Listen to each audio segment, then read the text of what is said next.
All right. Okay, let's go ahead and pray.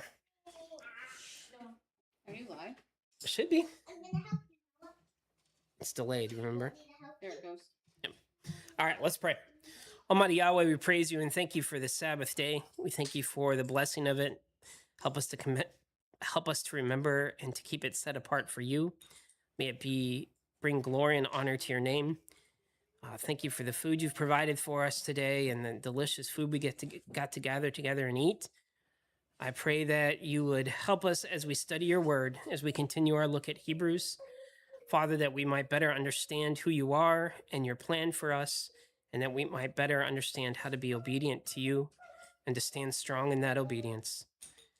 Father, as I always pray, help it to be your words and not mine.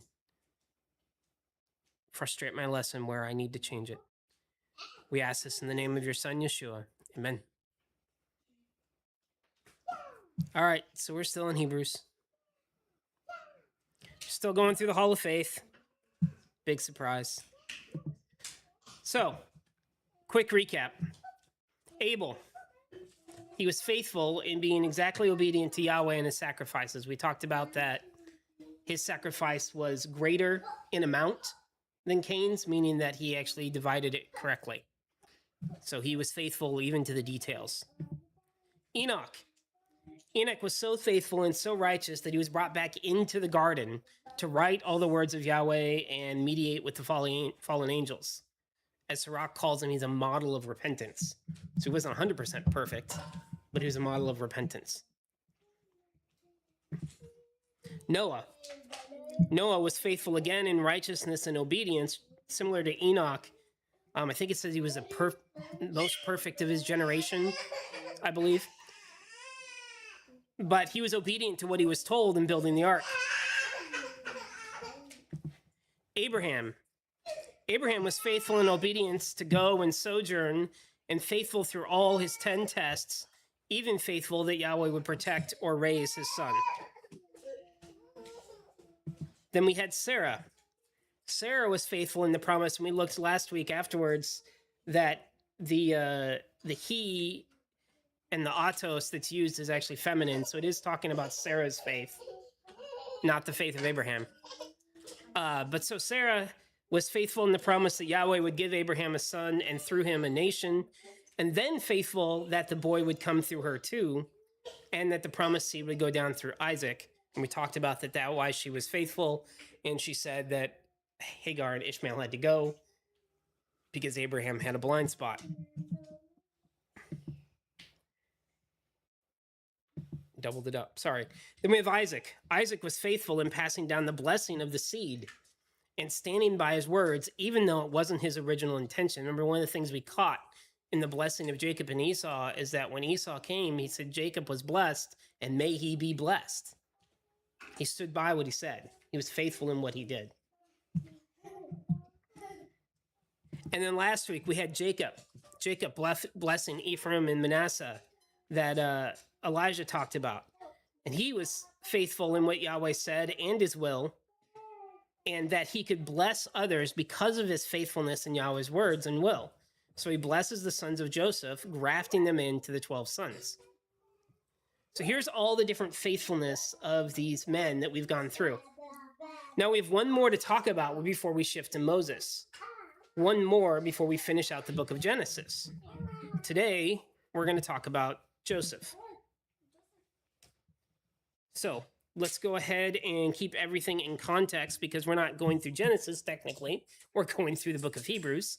So let's go back to Hebrews and read our context. If someone wants to read.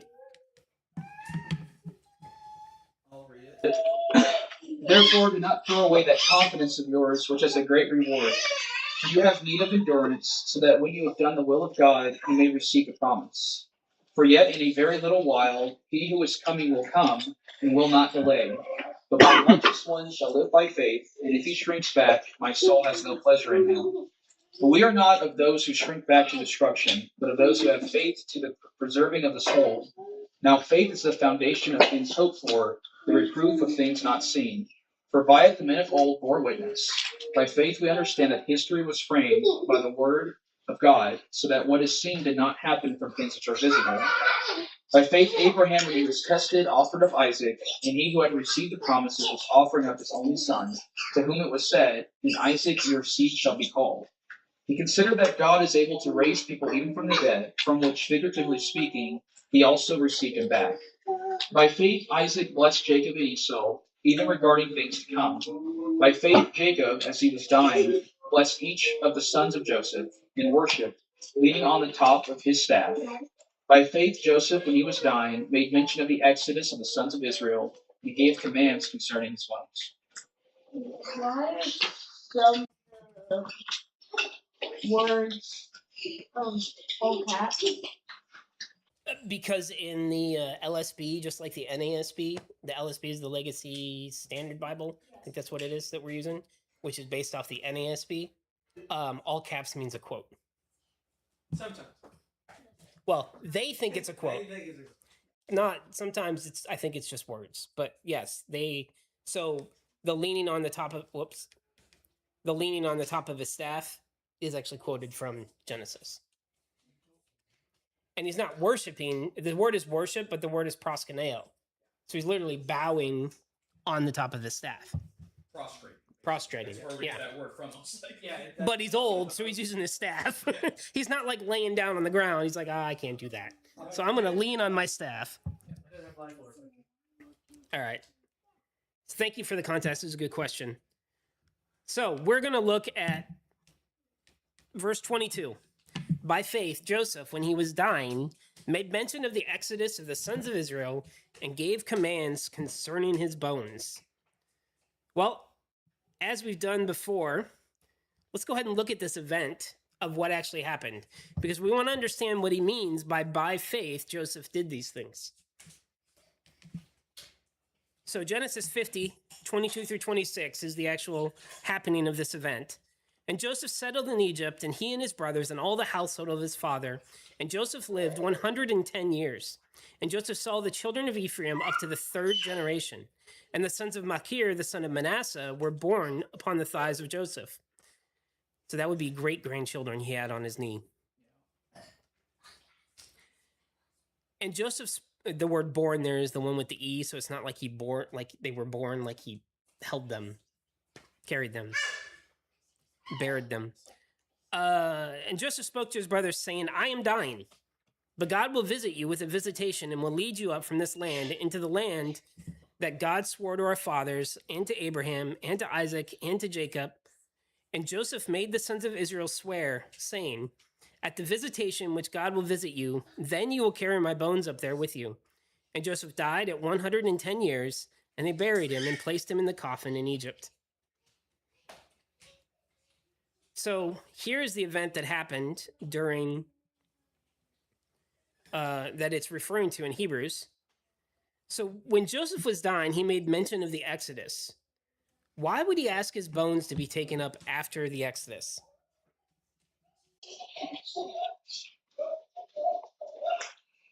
I figured for a while now he probably was thinking of the resurrection. He was thinking of the resurrection?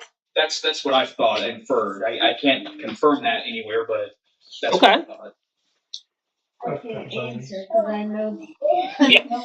Roger helped me study this week. You told me this part, so. I love the obelisk in the background too. Yeah. Picture. That nice obelisk back there. The obelisk in Egypt? Yeah. It's right back there. So what's really interesting is we get a similar story about Jacob and his bones. So let's go back a few chapters to Genesis 49. It says, all these sons of Jacob are 12, and their father spoke these things to them, and the father blessed them. So this is after we get the whole chapter, the blessings of each of the sons. And he blessed them each according to his blessing. And he said to them, I am being joined to my people. Bury me with my fathers in the cave that is in the field of Ephron the Hittite, in the double cave that is opposite Mamre in the land of Canaan. The cave Abraham acquired from Ephron the Hittite in a memorial property. There they buried Abraham and Sarah his wife. There they buried Isaac and Rebekah his wife. There they buried Leah. In the acquisition from the sons of Heth of the field and the cave that is in it. And Jacob stopped ordering his sons, and lifting his feet upon the bed, he died, and he was added to the people. Huh? Do they still have Rachel's phone? Is Rachel dead yet? No, Rachel was buried under the tree on the road, remember? And Joseph, fallen upon the face of his father, wept over him. Again, we get this idea that they know when they're going to die, it seems. I'm going to die. Let's have a conversation. And then they die. It's kind of weird, but there's a lot that do this. And Joseph, fallen upon the face of his father, wept over him and kissed him.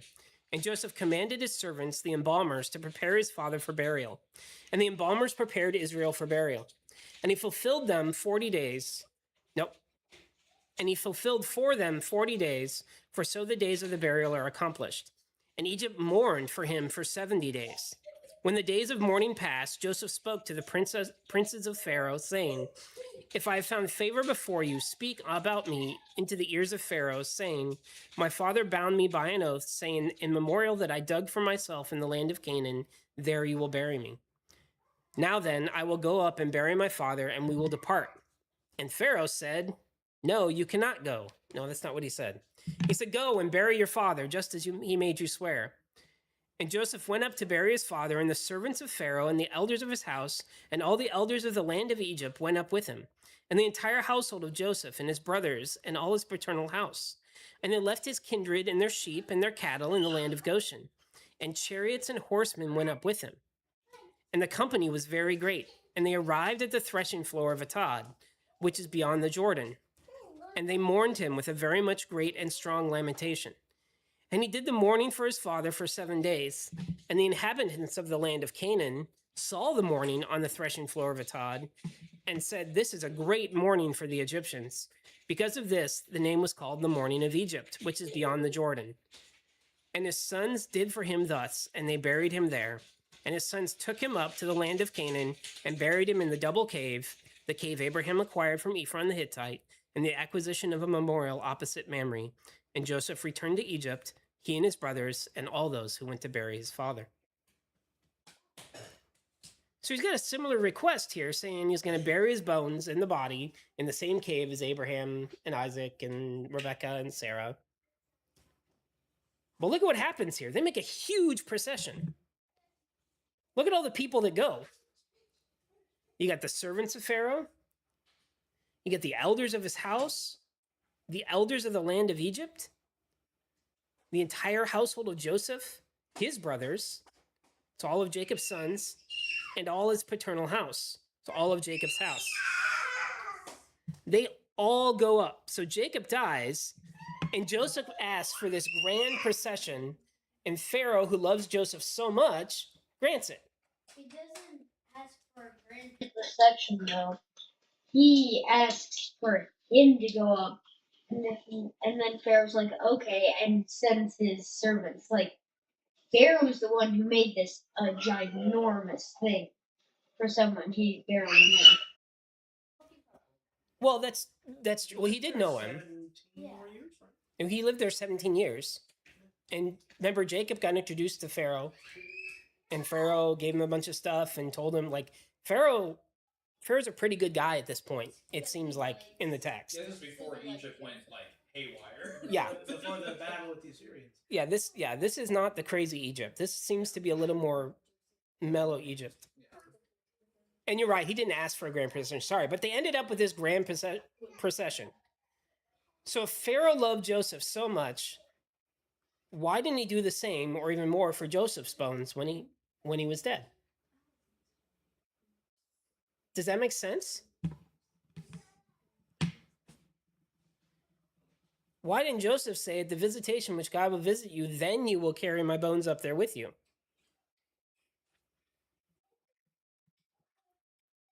Why didn't he say, hey, when I die, ask Pharaoh to let you take my bones? It's kind of weird, isn't it?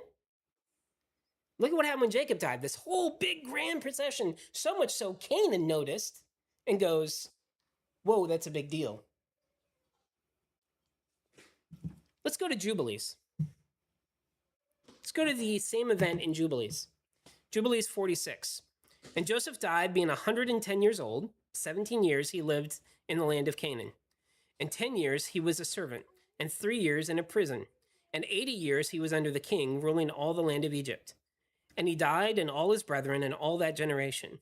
And he commanded the children of Israel before he died that they should carry his bones with them. And they went forth from and when they went forth from the land of Egypt. And he made them swear regarding his bones. Sounds very similar to Genesis so far.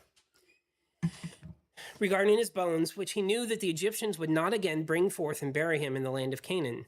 For Macamaron, the king of Canaan, while dwelling in the land of Assyria, fought in the valley with the king of Egypt, and he slew him there, and pursued after the Egyptians to the gates of Hermon. But he was not able to enter, for another, a new king, had become the king of Egypt. A new king had become the king of Egypt, and he was stronger than he. And he returned to the land of Canaan, and the gates of Egypt were closed, and none went out, and none came into Egypt. And Joseph died in the 46th Jubilee, in the 6th week, in the 2nd year, and they buried him in the land of Egypt, and all his brethren died after him. And the king of Egypt went forth to war with the king of Canaan in the 47th Jubilee, in the 2nd week, in the 2nd year. Quick math, that is 14 years later? 21 years later? Something like that. In the 2nd week, in the 2nd year, and the children of Israel brought forth all the bones of the children of Jacob, save the bones of Joseph. And they buried them in the field of the double cave in the mountain. And most of them returned to Egypt, but a few have remained in the mountains of Hebron, and Amram thy father remained with them. So it's a little different in Jubilees. So why didn't they go and bury him the same way?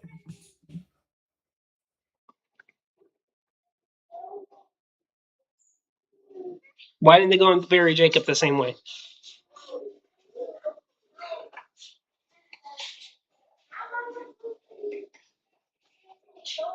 There's different king. Because there's a different king? One? Yeah, the Pharaoh that Joseph knew was dead. That's one thing. What's the other thing? God had not did such things. He hadn't said anything about that. It's like Genesis. If they thought it was a prophecy or something, whatever, Yeah. they might have waited. I don't know. The new king has the gates closed. Yeah. They're not coming in and out.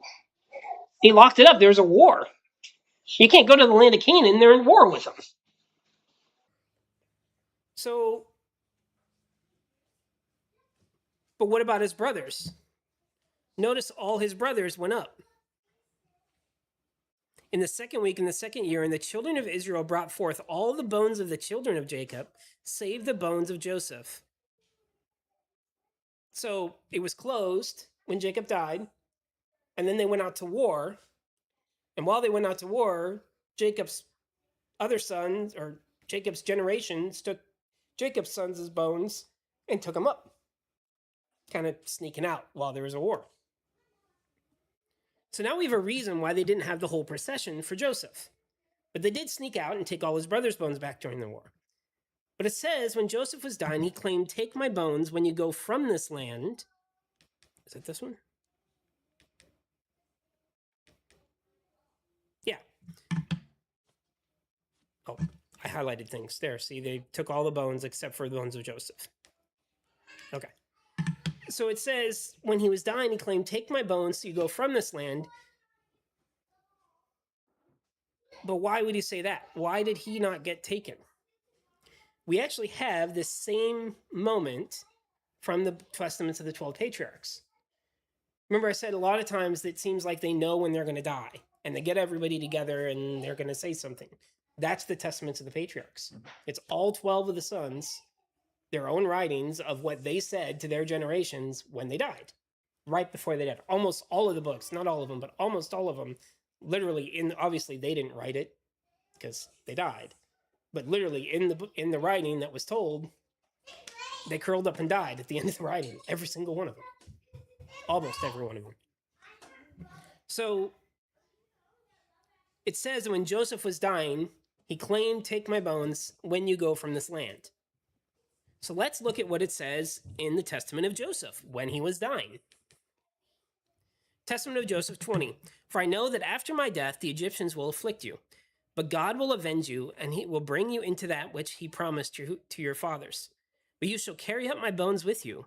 For when my bones are being taken up thither, Yahweh shall be with you in the light, and Beliar shall be in darkness in the Egyptians.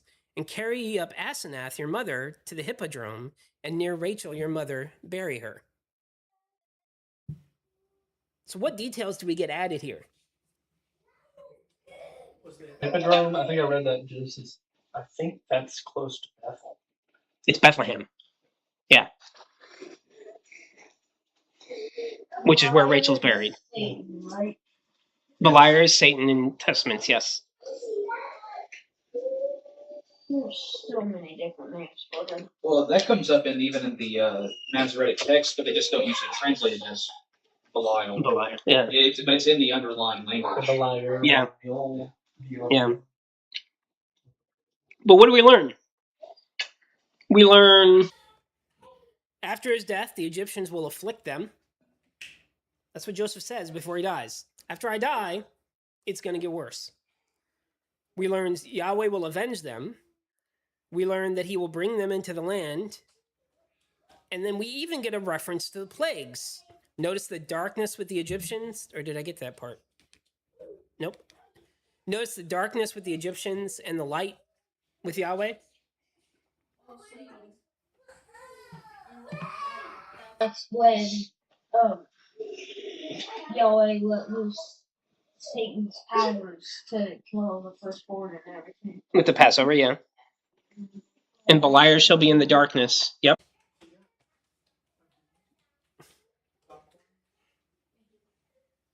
Sorry.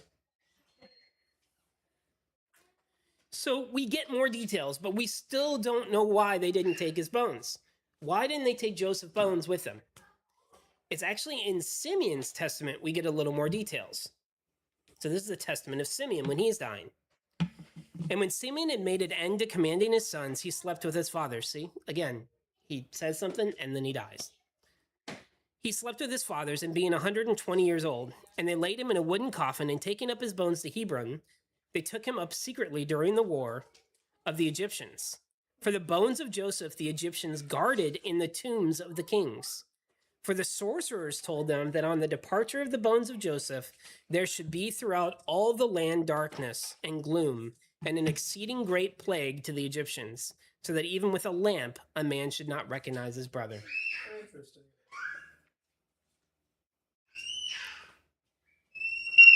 So why did the Egyptians couldn't they take Joseph's bones? Satan trying to get ahead of the game because of false prophecies. Or they were real prophecies, because that's exactly what happened. From a bad perspective. Yeah. They were trying to prolong it, weren't they? They had his bones guarded so that because there was a prophecy that said Egypt was going to fall when Joseph's bones left. So Joseph says, when you leave, take my bones with you. He knew they couldn't take him now because everything was closed. And then they couldn't take him after that because the sorcerers were guarding it. Oh, sorry. The guards were guarding it because of the sorcerer's prophecy. Yes, thank you.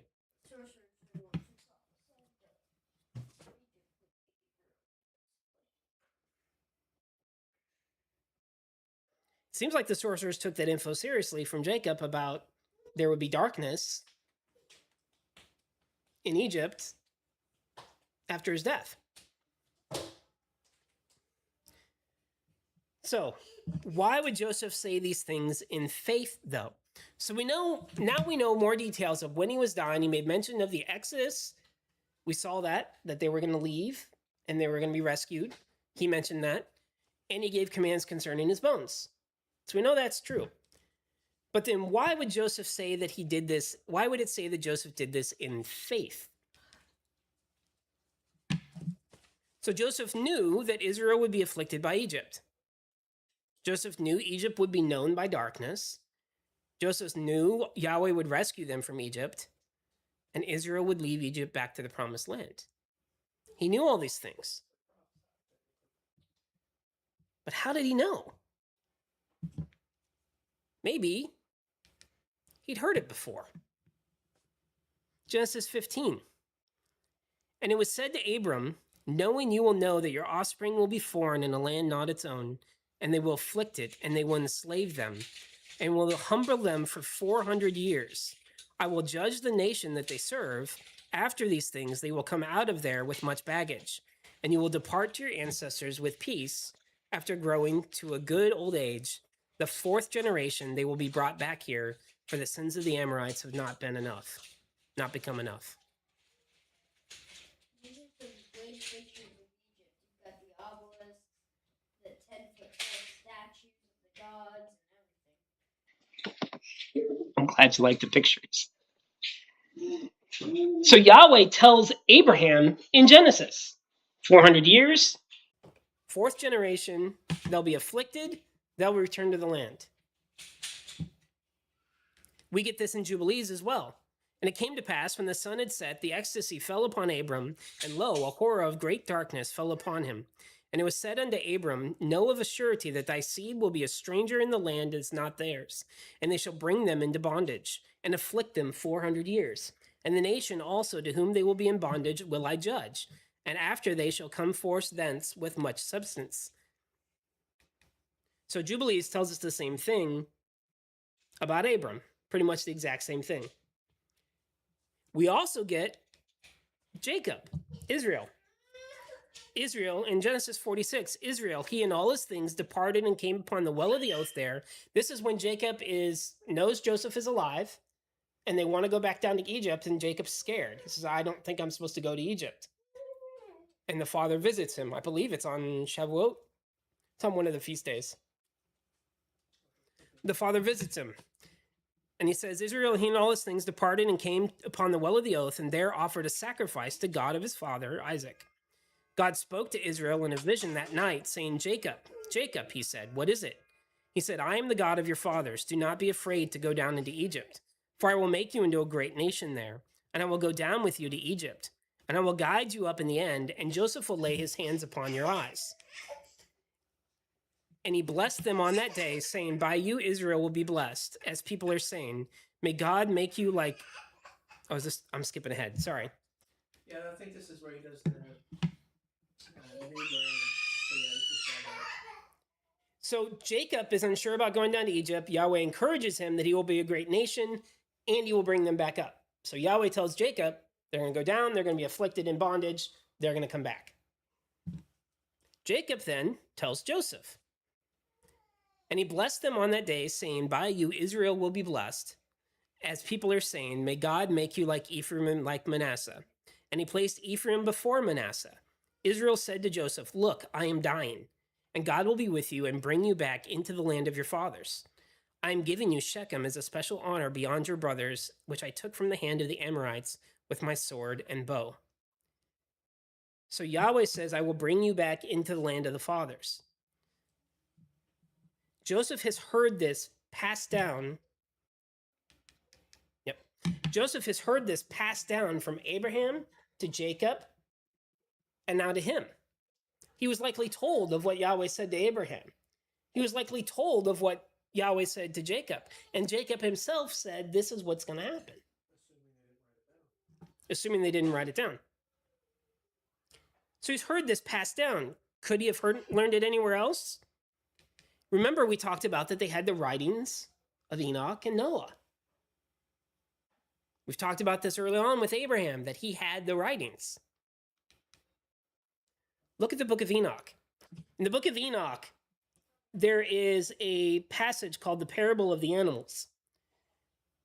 And what we have is the first book of Enoch. There's this passage, and in which Yahweh tells Enoch pretty much most of the future in this parable. He told the end from the beginning. And he uses animals to signify people, nations, groups, etc. So this isn't a literal animals. But so let's read this. Enoch 89. And they began to bite one another. But the white bull, which was born amongst them, begat a wild donkey, and a white bull with it. And the wild donkeys multiplied. But that bull, which was born from him, begat a black wild boar and a white sheep. And the former begat many boars. But that sheep begat 12 sheep. So who is the sheep? Jacob. So we've got the beginning here. We've got Abraham. So Abraham bore. Where's it at? I lost. The white bull, which was born amongst them, begat a wild donkey, Ishmael, and a white bull, Isaac.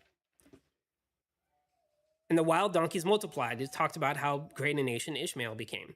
But that bull, which was born from him, begat a black wild boar, Esau, and a white sheep, Jacob. And the white sheep begat 12 sheep. And when those 12 sheep had grown, they gave up one of them to the donkeys. And those donkeys again gave up that sheep to the wolves. And that sheep grew up among the wolves. And Yahweh brought the 11 sheep to live with it and to pasture with it among the wolves. The wolves are the Egyptians. The donkeys are the Ishmaelites. Remember, they were sold to the Ishmaelites. The Ishmaelites sold them to the Egyptians. Pasture with it among the wolves, and they multiplied and became many flocks of sheep. And the wolves began to fear them, and they oppressed them until they destroyed their little ones. And they cast their young into a river of much water. But those sheep began to cry aloud on account of their little ones, and to complain unto the Lord. And the sheep, which had been saved from the wolves, fled, and escaped to the wild donkeys.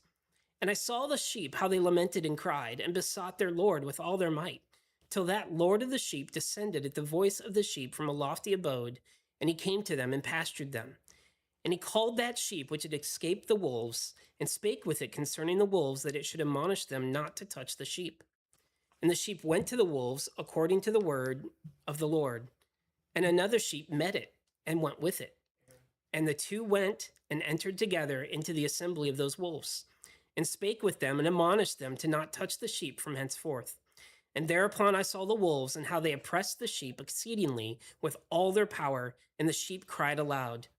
And the Lord came to the sheep, and they began to smite those wolves. And the wolves began to make lamentation. But the sheep became quiet, and forthwith ceased to cry out.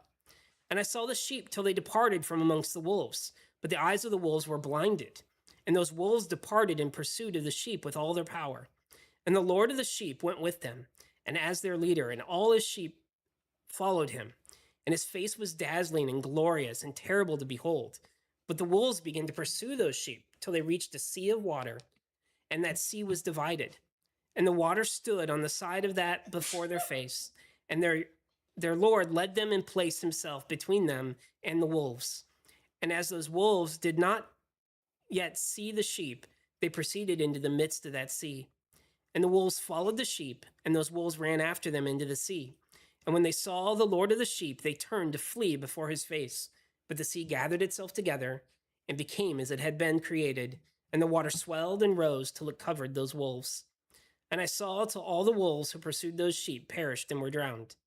But the sheep escaped from that water and went forth into a wilderness, where there was no water and no grass, and they began to open their eyes and to see.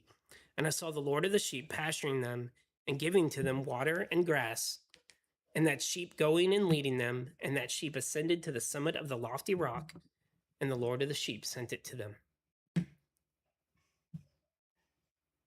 That parable, we heard the entire, almost the Genesis and Exodus story, straight out of that parable. We see in this vision clearly it's about Jacob and his 12 sons and the wolves of Egypt. We get the idea of Egypt being taught to fear Israel. We get the killing of the children. We get the oppression. We see Moses escaping Egypt. We see the Lord of the sheep, Yahweh, and maybe more specifically, his angel as an agent speaks to Moses. The Midianites were donkeys. They were donkeys. Yeah, it's Ishmaelites. We even see Aaron joining Moses. Look at this breakdown. Think about it. This is Enoch. This is like, I don't know. This is before the flood. I don't remember what AM it is. 700, 800 AM. I don't know. But a long time ago. And the Father told Enoch and had him write it down, everything that was going to happen. It's really clear when you read it. Like, you hear it as you read it. Like, oh yeah, there's that. There's Aaron. You said when he met the other sheep, there was Aaron going with him. And then they went and afflicted them and all those things. Look at this. The Exodus was foretold from the very beginning that Israel will dwell in a foreign land. Israel and the descendants of Jacob are dwelling in Egypt. We get that in Genesis. We get that in Jubilees. Israel will multiply greatly in Egypt. The children of Israel are fruitful, increase abundantly, and multiply and become exceedingly mighty in Exodus. We get that in 1st Enoch. It says the sheep will multiply and become many flocks. Then we get the Egyptians will fear Israel because of their multiplication. Pharaoh dictates that Israel has become more numerous and mightier than Egypt and fears their continued growth. We get that in Enoch. And the sheep multiplied and the wolves begin to fear them. Israel will be brought into bondage and afflicted. We see that in Exodus. We see that in Genesis, in Jubilees, in the Testament of Joseph, and in 1st Enoch. All these places are before the happenings of Exodus. Israel's male children will be cast into the river. We see that in Exodus. We see that in Enoch, that the wolves will destroy the young of the sheep and cast them into a river of much water. One from Israel will escape from the Egyptians. We see that in Exodus and in Enoch. Israel will cry out because of the oppression. There it is in Exodus. And then again in Enoch, the sheep cried aloud because of the suffering. God will hear, and Israel will see Israel's affliction and come to them. In Exodus, God hears them groaning, and he sees their affliction and delivers that he has come down to deliver them, and declares he is to come down to deliver them. 1st Enoch says, the Lord of the sheep hears their crying and descends to them and sees their affliction. God will call the escaped one and send him against Egypt. We have that in Exodus, and we have that in 1st Enoch. The Lord calls the sheep that escaped and sends them back concerning the wolves. That Moses will return to Egypt. Again, it sends him back concerning the wolves. That Aaron will join Moses is even in there. We see that in Exodus. We see that in 1st Enoch. That Moses and Aaron will confront Egypt concerning Israel. We see that in Exodus and 1st Enoch. We see Egypt will increase Israel's oppression after Moses confronts Pharaoh. That one's crazy to me because we skip over that most of the time. That he comes back and then he goes to Pharaoh and Pharaoh goes, no, I'm going to make it worse for him. And that's straight out in Enoch. It says, after the two sheep confront the wolves oppress the sheep exceedingly with all their power. And we were reading in Exodus the other morning, and it says when they were forced to go get straw, they actually had to go find it on the ground and pick up the stray straw and stubble that they could find. It's not like they had to take their wagons out to the fields, bundle it, and bring it back and make bricks. That wasn't what they were allowed to do. They actually had to go find wherever they could find straw and make bricks. Assumingly without stealing, because then they'd be punished for stealing. So darkness and a great plague will come upon Egypt. We see that in Exodus, multiple places. We see that in the Testament of Simeon. Oh, I skipped. God will judge the nation that enslaved Israel. We see all the plagues, and then we get that in Genesis, in Jubilees, the Testament of Joseph, and in 1st Enoch. God will bring Israel out of Egypt. We have the Exodus 12 when he comes out with the Passover and everything. We get that in 2 different places in Genesis, 2 different places in Jubilees, the Testament of Joseph, and in 1st Enoch. That Israel will leave Egypt with great possession. So that idea that they will be plundered, that's even prophesied in Genesis 15 and in Jubilees 14. That Joseph's bones will be with Egypt, will leave Egypt with Israel. We get that actually happening in Exodus, and then we've talked about that it's in Genesis, Jubilees, and the Testament of Joseph. The Lord will lead Israel and will be with Israel and lead them. We see that Egypt will pursue Israel after its departure, that Israel will reach the sea with Egypt behind them, that the Lord will stand between Israel and Egypt. We get that with the pillar of fire standing in the water. Remember, it blocks the people of Israel as they cross the sea. And the sea will divide and the waters and will stand on both sides. And Israel will pass through the divided sea. We see all of that in the book of Enoch. The Egyptians will follow Israel into the divided sea. The waters will return upon the Egyptians. Egypt's pursuing force will be perished by drowning. So all of that is in First Enoch as well, that we see in Exodus. That Israel will enter a wilderness lacking water and food is in First Enoch. That God will provide Israel with sustenance in the wilderness, again, is in First Enoch.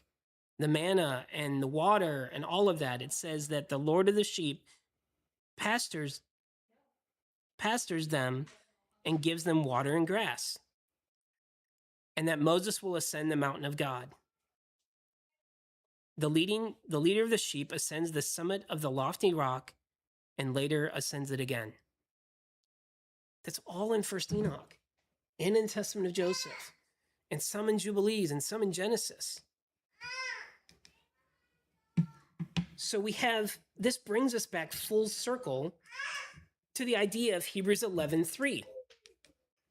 Now faith is the foundation of things hoped for, the reproof of things not seen. For by it the men of old bore witness that by faith we understand that history was framed by the word of God, so that what is seen did not happen from things which are visible.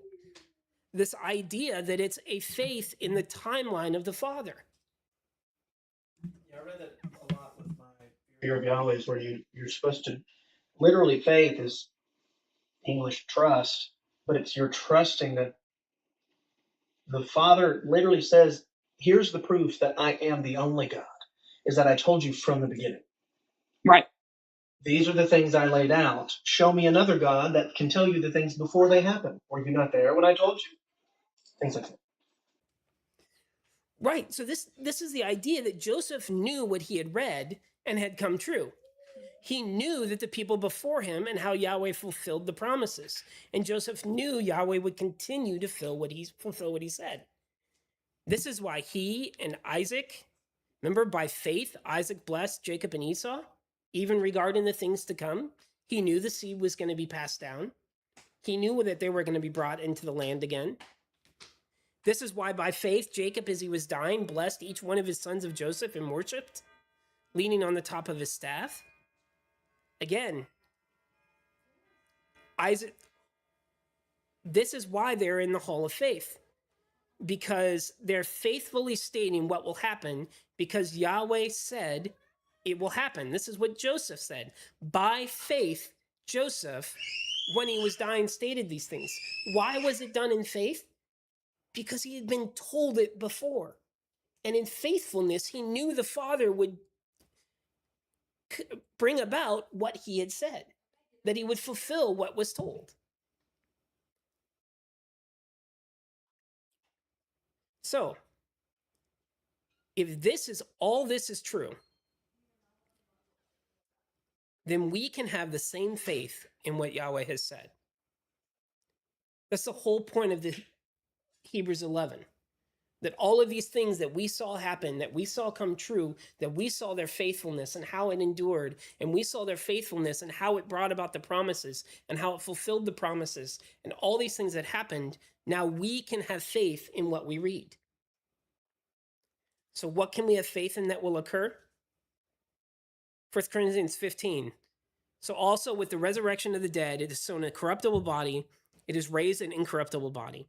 It is sown in dishonor, it is raised in glory. It is sown in weakness, it is raised in power. It is sown a natural body, it is raised a spiritual body. If there is a natural body, there is also a spiritual body. So also it is written, the first man Adam became a living soul. The last Adam became a life-giving spirit.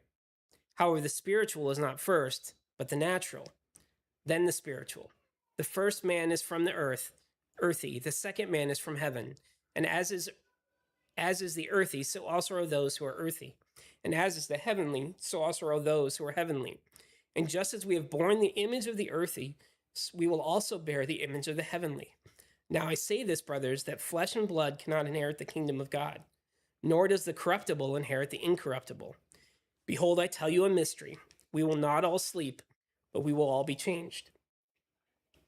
In a moment, in the twinkling of an eye, at the last trumpet, for the trumpet will sound, and the dead will be raised incorruptible, and we will be changed. For this corruptible must put on the incorruptible, and this mortal must put on immortality. But when this corruptible puts on incorruptible, and this mortal puts on immortality, then will come about the word that is written, death is swallowed up in victory. O death, where is your victory? O death, where is your sting? Now the sting of death is sin, and the power of sin is the law. But thanks be to God, who gives us the victory through our Lord Yeshua Christ. Therefore, my beloved brothers, be steadfast, immovable, always abounding in the work of Yahweh, or work of the Lord, knowing that your labor is not in vain in the Lord. So we can have faith that what is said here is going to come true. So what promises does he give us here?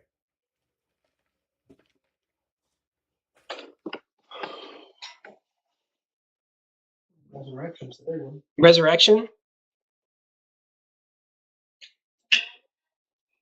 When the trumpet sounds, we're going to all go together?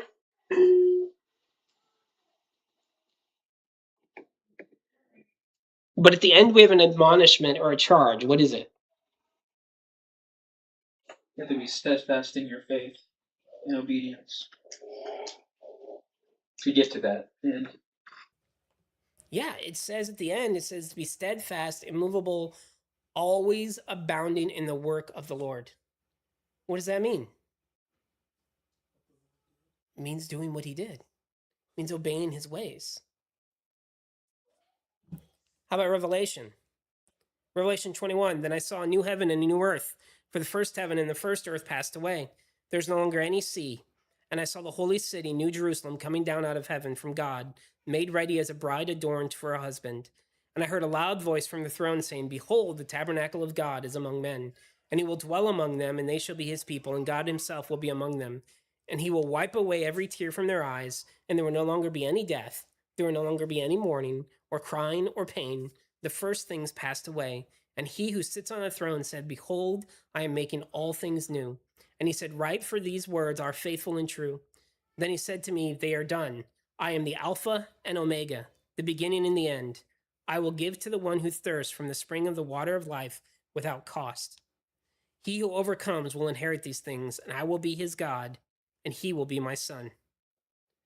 But for the cowardly and unbelieving and abominable and murderers and sexually immoral persons and sorcerers and idolaters and all liars, and their part will be in the lake that burns with fire and brimstone, which is the second death. So what promises can we trust in from this passage?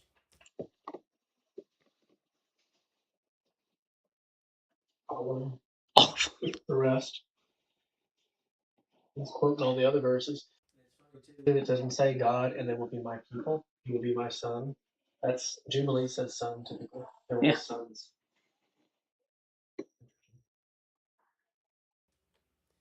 So we get the idea of the new heaven and new earth, New Jerusalem coming down. We got the resurrection from the other one. Now we get the new heaven and new earth. That Yahweh will come down and dwell with us. But this time we have a criteria. What is the criteria?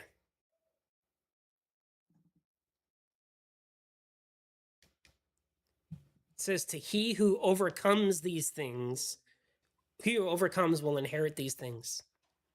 But to the cowardly, to the unbelieving, the abominable, the murderers, and all that list, theirs is the lake of fire. So just like we have the promise of if we hold true that we are immovable, we'll steadfast, we'll get these things, we now have a promise of the other side. That if we're not, we'll end up in the lake of fire. So no, Those are the same basic sins that he's always held all the nations accountable for throughout the Bible, whether Israel or not. Again, I'm not surprised cowardly's first. Because literally the fear of Yahweh is the beginning of wisdom. So what's the opposite of that? coward. Fearing anything else. Yeah, fearing like Zedekiah the king, who was fearing the Judeans for submitting to Nebuchadnezzar. He tries to escape. Right. And Bryson put in chat, but you have to overcome these things. And if you read earlier in Revelation, the people who overcome are those who are obedient. That's who he classifies as being the one who overcomes. Because this is the end of the book, remember. We have to have the beginning of the book to understand what John is saying. Obedient.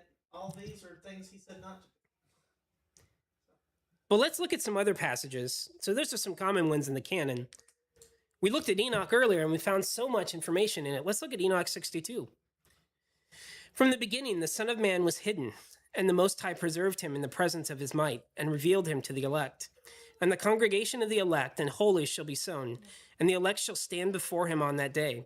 And the kings and the mighty and exalted and those who rule the earth shall fall down before him on their faces, and worship and set their hope upon that Son of Man, and petition him and supplicate for mercy at his hands. Nevertheless, that Lord of spirits will so press them that they shall hastily go forth from his presence, and their faces shall be filled with shame, and the darkness grows deeper on their faces, and he will deliver them to the angels to punishment, to execute vengeance on them, because they have oppressed his children and his elect. And they shall be a spectacle for the righteous and for the elect. They shall rejoice over them, because the wrath of the Lord of spirits resteth upon them, and his sword is drunk with their blood. And the righteous and elect shall be saved on that day, and they shall never thenceforth see the face of the sinners and the unrighteous. And the Lord of spirits will abide over them, and with that Son of Man they shall eat, and lie down, and rise up forever and ever. And the righteous and elect shall have risen from the earth, and cease to be of downcast countenance. And they shall have been clothed with garments of glory, and these shall be the garments of life from the Lord of spirits. And your garments shall not grow old, nor your glory pass away before the Lord of spirits. So we've got another passage from Enoch here. We see the judgment of the unrighteous, and we see the judgment of the righteous. And we get the idea of living forever, that we'll dwell and eat with the Son of Man, Yeshua. Take naps. We're going to sleep and rise. And the righteous elect shall be saved on that day. When are we saved?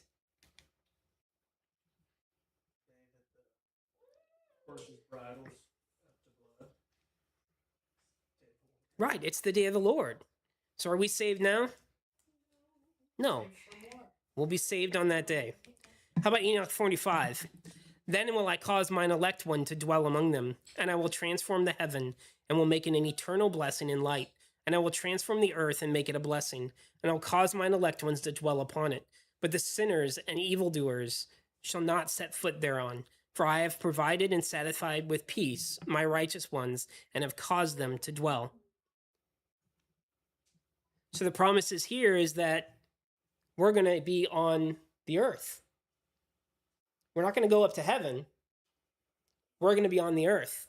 And he's going to transform the heaven and the earth to make it an eternal blessing in light. And the sinners and evildoers shall not set foot on it. So it's promised that we will be dwelling here. Oh, there was more to it. Sorry. My righteous ones, and have caused them to dwell before me. But the sinners, there is judgment impending with me, so that I shall destroy them from the face of the earth. So again, we see the sinners and the righteous. 1 Enoch 51. And in those days shall the earth also give back that which it has been entrusted to it. And Sheol shall give back that which it has received. And hell shall give back that which it owes. For in those days the elect one shall arise. And he shall choose the righteous and the holy from among them. For the day is drawn nigh that they should be saved. And the elect one shall in those days sit on my throne, and his mouth shall pour forth all the secrets of wisdom and counsel. For the Lord of spirits has given them to him, and hath glorified him. And in those days shall the mountains leap like rams, and the hills also shall skip like lambs satisfied with milk. And the faces of all the angels in the heavens shall be lighted up with joy. And the earth shall rejoice, and the righteous shall dwell upon it, and the elect shall walk thereon. So again, we get this idea that we're waiting in Sheol. Everybody's waiting in Sheol, and then the elect one, which is Yeshua, gets to choose the holy and righteous among them. We talk about that he's the mediator of the new covenant. That's what that means. He gets to choose who gets the renewed covenant. That's the authority that's been given to Yeshua. He gets to choose who gets resurrected with the new covenant. And they're going to walk on the earth. This is a physical thing. This is not a wispy thing. We're going to walk on the earth. How about 2nd Baruch? Remember, all these things, if we can have faith in what happened because of what we're studying in Hebrews 11, we can now have faith in all of these things and what will come to pass. And he answered and said unto me, Hear, Baruch, this word, and write in the remembrance of thy heart, that thou shalt learn. For the earth shall then assuredly restore the dead, which it now receives, in order to preserve them. It shall make no change in their form. But as it is received, so shall it restore them. And as I delivered them unto it, so also shall it raise them. For then it will be necessary to show the living that the dead have come to life, and that those who had departed have returned again. And it shall come to pass, when they have severally recognized those whom they know, then judgment shall grow strong, and those things which before were spoken of shall come. And it shall come to pass, when the appointed day has gone by, then shall the aspect of those who are condemned be afterwards changed, and the glory of those who are justified. For the aspect of those who now act wickedly shall become worse than it is, and they shall suffer torment. Also, as for the glory of those who have now been justified in my law, who have been understanding in their life, and who have planted in their heart the root of wisdom, then their splendor shall be glorified in changes, and the form of their face shall be turned into the light of their beauty, that they may be able to acquire and receive the world which does not die, which is promised to them. The light of their face, their face shall be turned to the light of their beauty. Makes me think about we were talking about the angels with the glowing eyes. For over this and all those who come then lament that they rejected my law and stopped their ears that they might not hear the wisdom or receive understanding.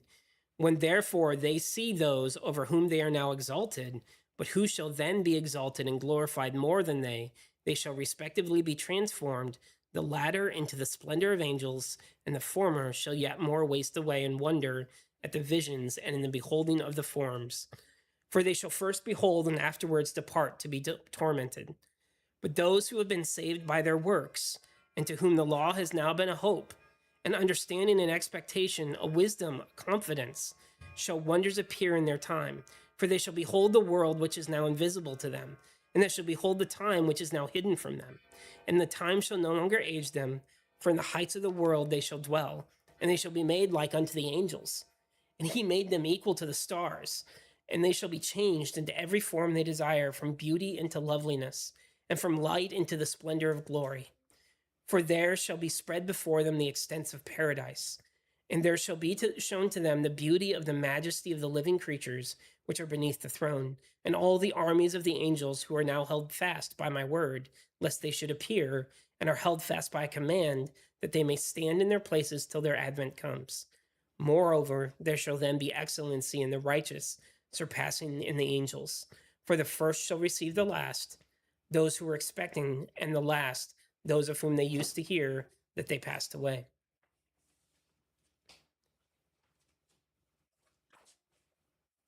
Did you catch some of the promises here? Be transformed into the splendor of angels.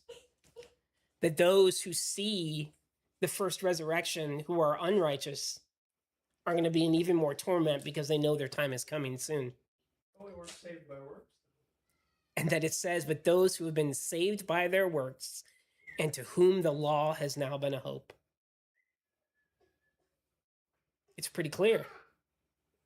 Those who have been saved by the works and justified by the law.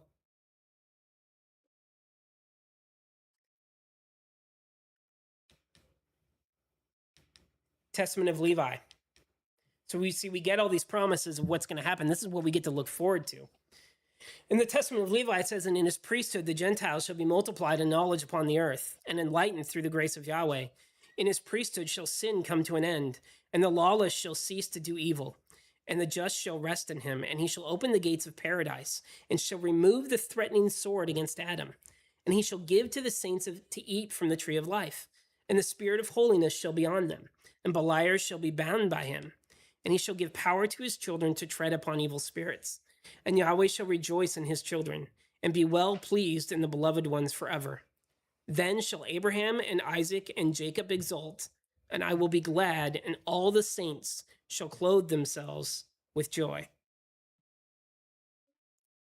So we get the idea that the lawless shall cease and the just shall rest, and that he removes this sword barring them from the tree of life.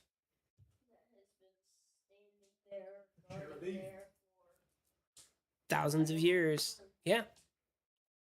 Because now the saints will get to get in and eat it. Remember, it talks about that the saints will live for, if they die at 100, it'll be a tragedy. Tree of the knowledge of good and evil going to be still there? There's no mention of it. No, we don't know. But we already have it. We already have the knowledge of good and evil. So eating more of it's not going to change it.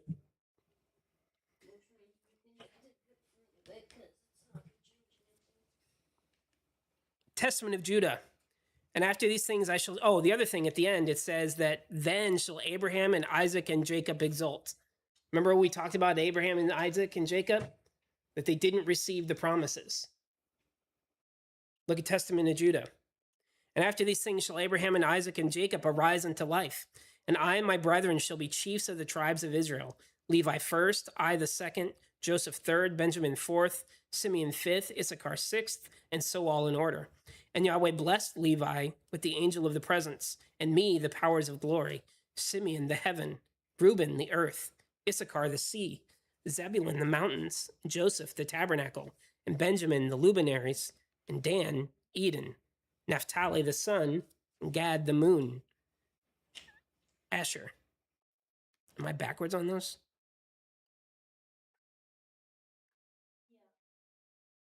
So the angel of the presence is to Judah, powers of glory is to Simeon, heaven to Reuben, earth to Issachar, sea to Zebulun. Sorry, I was backwards on that. And ye shall be the people of Yahweh and have one tongue, and there shall be there no spirit of deceit of Beliar, for he shall be cast into the fire forever. And they who have died in grief shall arise in joy, and they who were poor for Yahweh's sake shall be made rich, and they who are put to death for Yahweh's sake shall awake to life. And the hearts of Jacob shall run in joyfulness, and the eagles of Israel shall fly in gladness. And the people shall glorify Yahweh forever. Observe therefore, my children, all the law of Yahweh, for there is hope for all them who hold fast unto his ways. So we get Satan is defeated, we get no more sin, and we get those who suffered in life for Yahweh will be rejoiced and be blessed.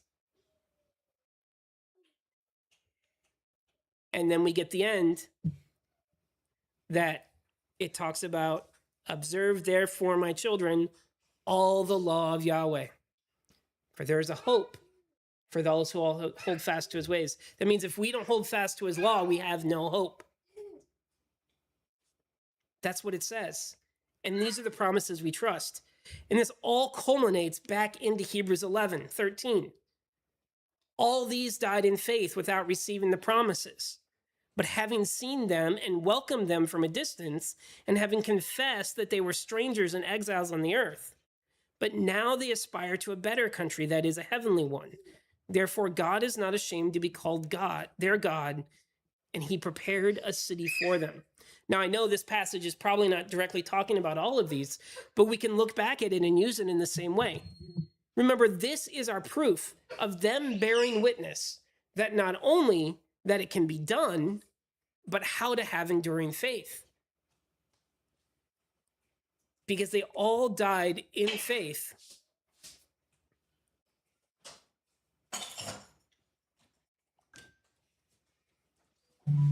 People are here.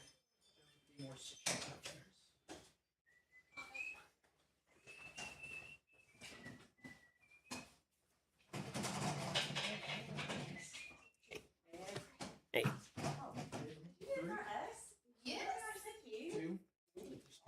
Just two. All right.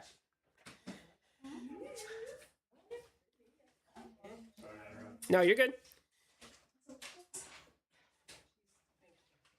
So all of this culminates back into Hebrews 11:13, that they all died in faith without receiving the promises. But they died in faith knowing that they would receive the promises. That's why we keep saying, by faith they did this. By faith they did this. By faith, Joseph said, when they leave, take my bones with me. He knew they weren't going to be leaving now, because all of the prophecies before from 1st Enoch and Joseph and Testament Joseph and Jubilees in Genesis all say, hey, they're going to be afflicted and then they're going to get to leave. So he did that in faith. And so all of these died in faith, but now they aspire to a better country that is a heavenly one that we just read about, all of the promises that we can trust in by faith that will happen. It all culminates back to this. This is our proof of them bearing witness that we can do it, that we can have enduring faith, that we can receive these promises. So it brings us to the question, how about you? If you died today, would they say the same? Is your heart, is your mind, is your strength set on the things to come? Are you seeking a city and country of your own, the better, the heavenly one? Would you get put in the hall of faith? Would you be an example of enduring faith? Is that your every desire, the heavenly city? Is that your joy? Or have you put your joy and your desire into things of this world that will pass away? This has been some rough times this year on all of us. Trials, attacks, tests. But we have these promises that we are enduring them for our sake, to resist the enemy, to show our obedience and our love to the Father. They may not all be coming from the Father, but it's an opportunity to show our faithfulness, to show our obedience, our love for him, that we are focused on the city to come. That all of this everyday stuff doesn't matter as long as we are obedient and dedicated to him. We are foreigners, sojourning in a strange land. So will you fix your eyes on the city, on the resurrection, on our Savior Yeshua, on our Lord, the one whom we can't say no to, Yahweh? Will you seek first? Seek first. This is the primary thing. Will you seek first the kingdom that's coming, that we have this faith in, and we have all these promises, and we know is going to come true, and his righteousness? Because remember, we read all those passages. Every one of those promises came with a warning. Stay true. You're saved by your works. You have hope in the law. So will you seek first the kingdom and his righteousness? Will you delight in his law? Will you walk as he walked? Even suffer as he suffered? Or will you allow the trials to create bitterness? Will you allow the trials to turn your joy away, to turn your focus away? We talked about when we were reading the Exodus, I read with my sons that these people cried out for Yahweh, please come and save us. We're being oppressed by the Egyptians. And so he goes to Moses and he sends Moses to him. And Moses goes to him and they go, yes, the Father heard us. Great, we rejoice. And they rejoiced with him. Great, he's going to hear us and he's going to save us. And Moses and Aaron go to Pharaoh and Pharaoh says, no, you guys have too much time on your hands that you want to go sacrifice. Now you have to go pick up the wood and stray. I know what you meant. It only got worse. It only got worse as I kept talking. The straw and the stubble to make the bricks, and it made their lives harder. And what did they do? Did they rejoice and say, yes, Father, you're going to rescue us? No, they grew bitter. And they grew angry because they were not focused on the kingdom and his righteousness. They were focused on the trials and the issues of this world. And they went to Moses and Aaron and said, what did you do? And as we were discussing, that maybe that's why they endured some of the plagues. Remember, Israel had to deal with some of the plagues. Now, later on, they didn't. But could it be that, and this is complete speculation, could it be because they had judgment on them too? Are you going to turn back and pay attention to me? Or are you going to cry out because you're having a rough time? Maybe it was a test to them. Can you endure this plague? Can you endure this plague? trusting in the promises, having faith in what's to come. But if you've let your life become bitter, if you've let it steal your joy, then you've lost your focus. Because this is the hope. This is the reason we're doing all of this. Is to get the resurrected body, to get the law written on our hearts, to live forever with our Father and his Son, to have the kingdom come down, to escape the final judgment. That is where we're supposed to fix our eyes. All these died without receiving the promises because they were looking for a city that was better, that was not their own. They were looking for Zion. This is our hope. This is the reason. Fix your eyes on the kingdom and walk down the narrow path.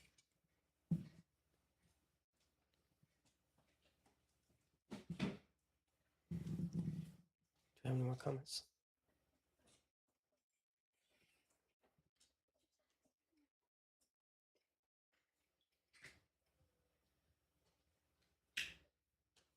Bryson says that's also why in Revelation 3:15 he says he knows if someone is lukewarm by their deeds.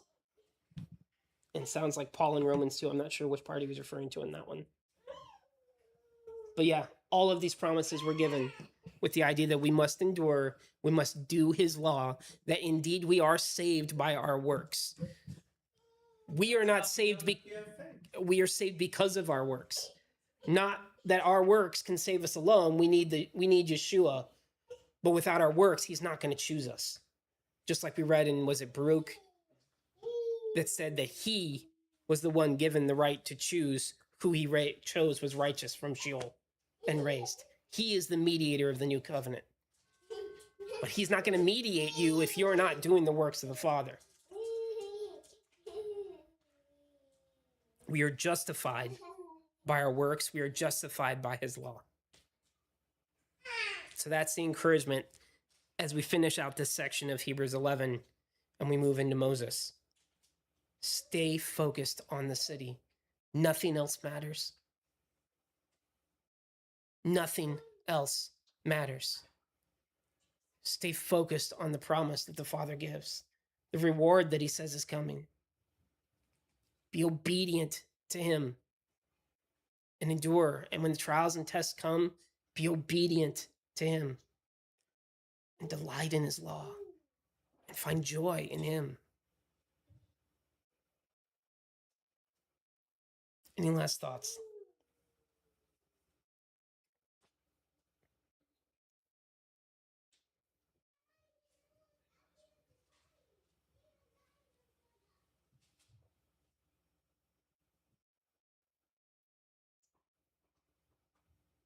All right, we're going to go to a time of prayer. Thank you. Thanks, Bryce, for joining us and everybody else who joined us online. Pray you have a good week.